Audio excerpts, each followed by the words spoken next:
2022년 2월 15일 화요일 아침입니다. 오늘도 말씀과 동행하며 거룩한 리듬으로 살아가는 푸른나무교회 성도님들이 되시기를 바랍니다. 먼저 사도신경으로 우리의 신앙을 고백하신 후에 말씀 나누도록 하겠습니다. 전능하사 천지를 만드신 하나님 아버지를 내가 믿사오며 그 외아들 우리 주 예수 그리스도를 믿사오니 이는 성령으로 잉태하사 동정녀 마리아에게 나시고 본디오 빌라도에게 고난을 받으사 십자가에 못 박혀 죽으시고 장사한 지 사흘 만에 죽은 자 가운데서 다시 살아나시며 하늘에 오르사 전능하신 하나님 우편에 앉아 계시다가 저리로서 산 자와 죽은 자를 심판하러 오시리라. 성령을 믿사오며 거룩한 공회와 성도가 서로 교통하는 것과 죄를 사하여 주시는 것과 몸이 다시 사는 것과 영원히 사는 것을 믿사옵나이다. 아멘. 오늘 함께 나눌 말씀은 사도행전 11장입니다.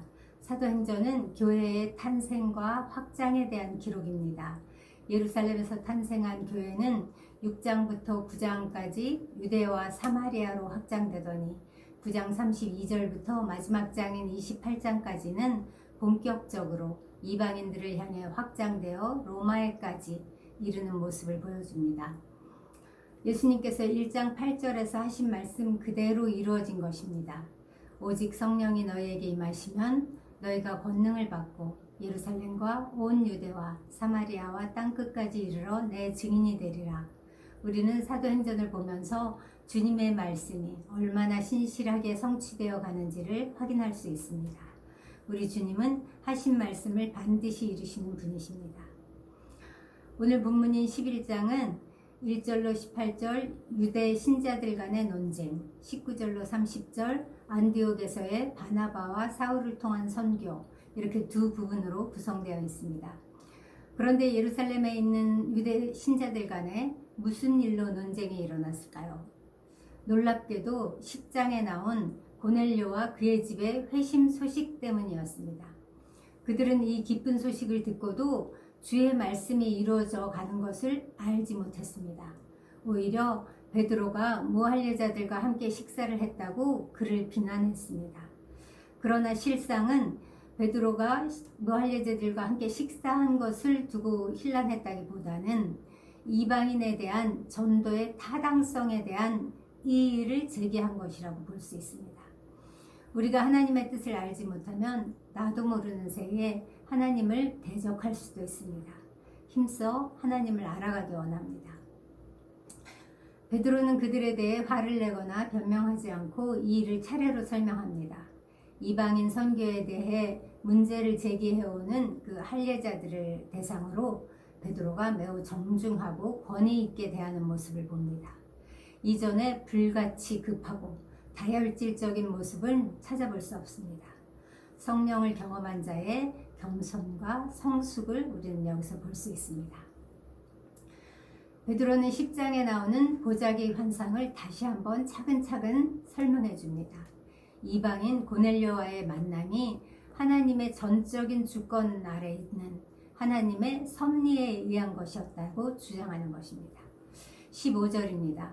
내가 말을 시작할 때에 성령이 저희에게 임하시기를 처음 우리에게 하신 것과 같이 하는지라. 성령이 언제 임재했다고요? 네, 베드로가 말하기를 시작할 때입니다.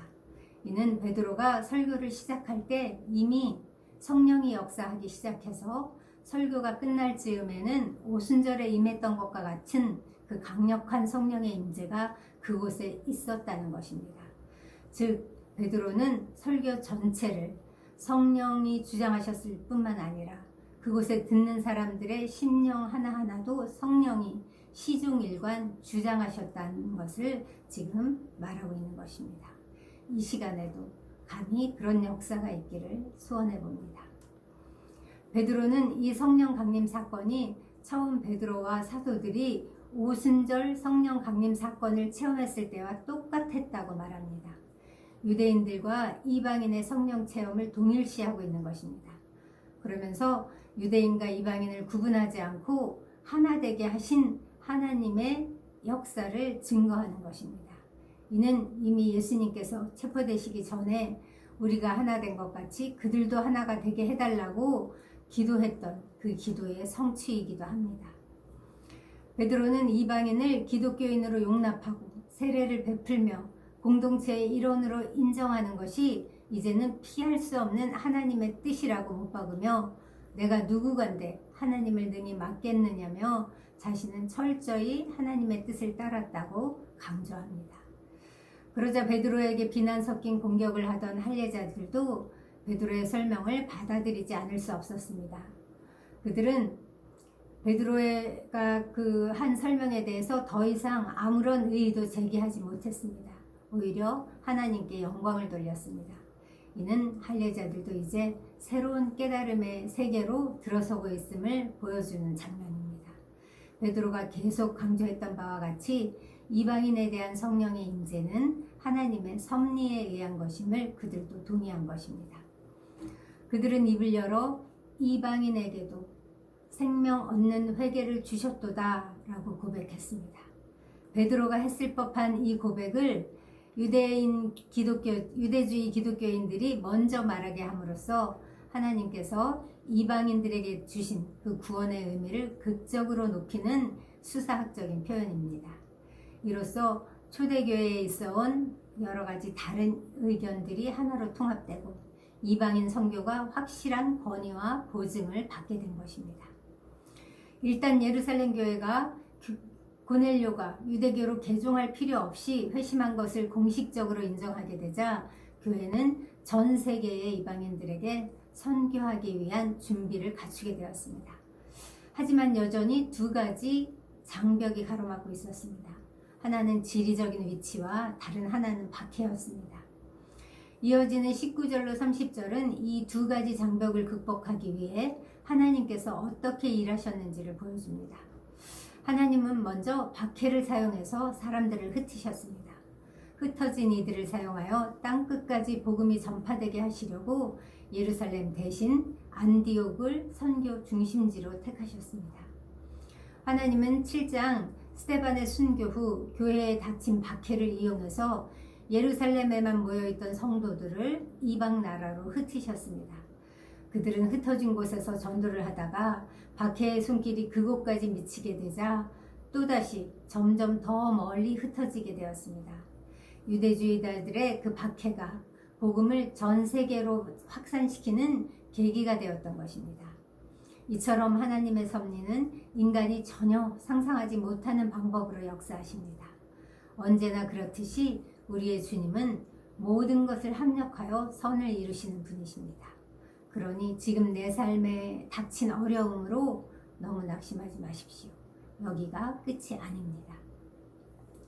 누가는 스데반의 죽음 이후 박해를 받아서 흩어진 신자들의 활동을 4가지로 요약합니다.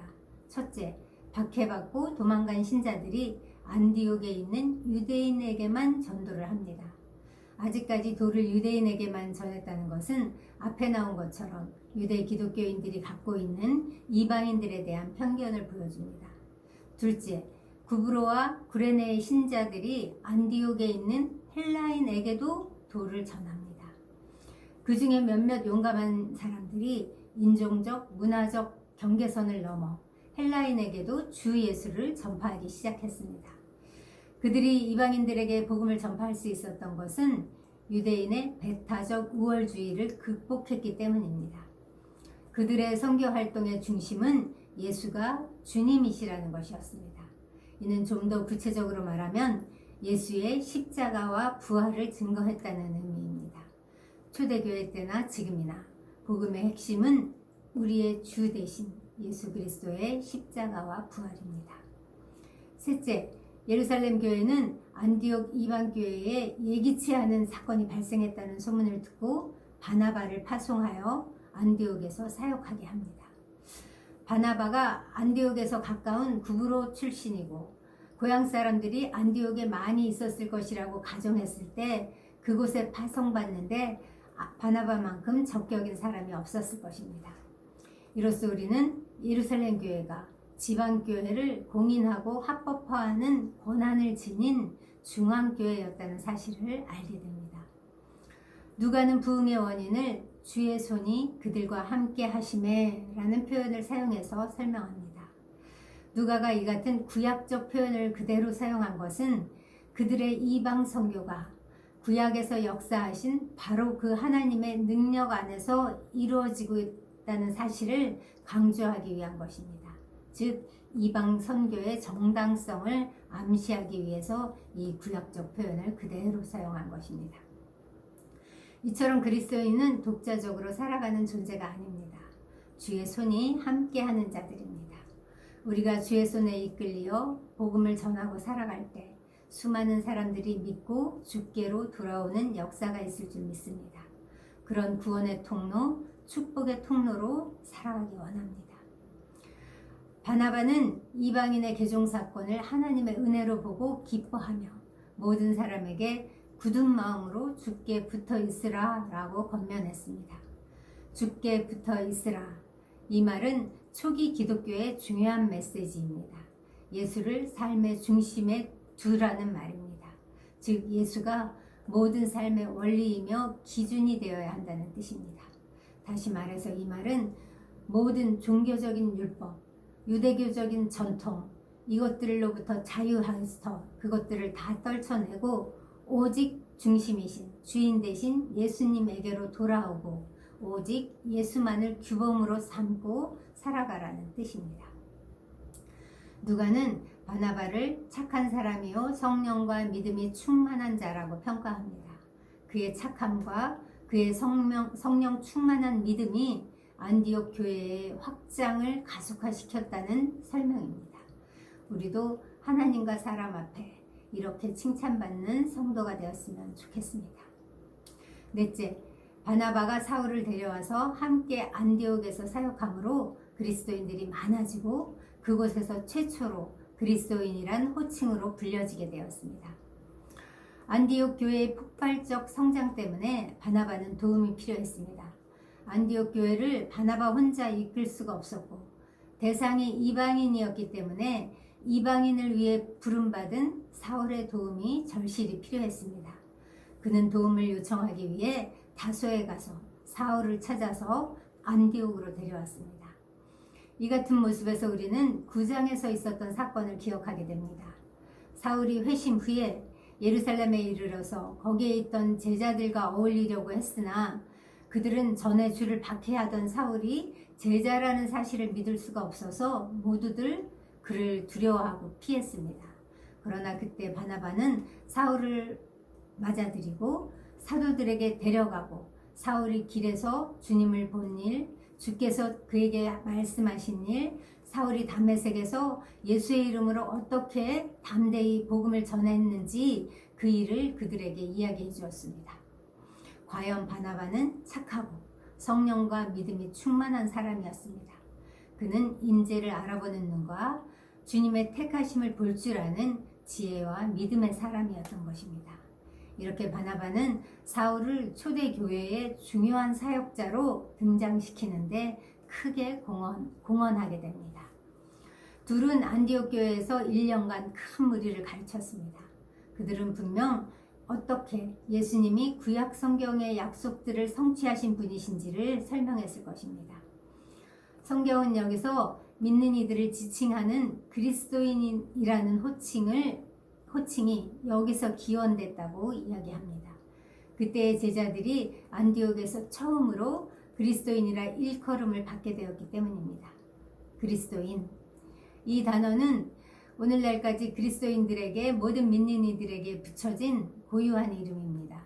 이 단어는 신약에서 딱 3번 나옵니다.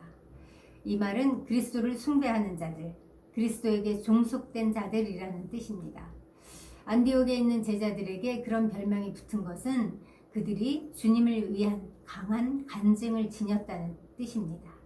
그들은 분명 그리스도와의 유기적 연합 안에서 그분의 생명과 본성을 갖고 일상생활 가운데서 그분을 살아내는 사람들이었을 것입니다.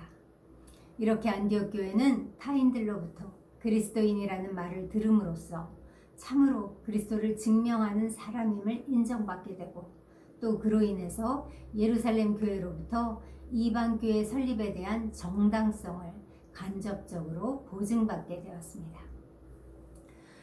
이때 뜬금없이 선지자들이 예루살렘에서 안디옥으로 왔다는 사건이 기록되어 있습니다.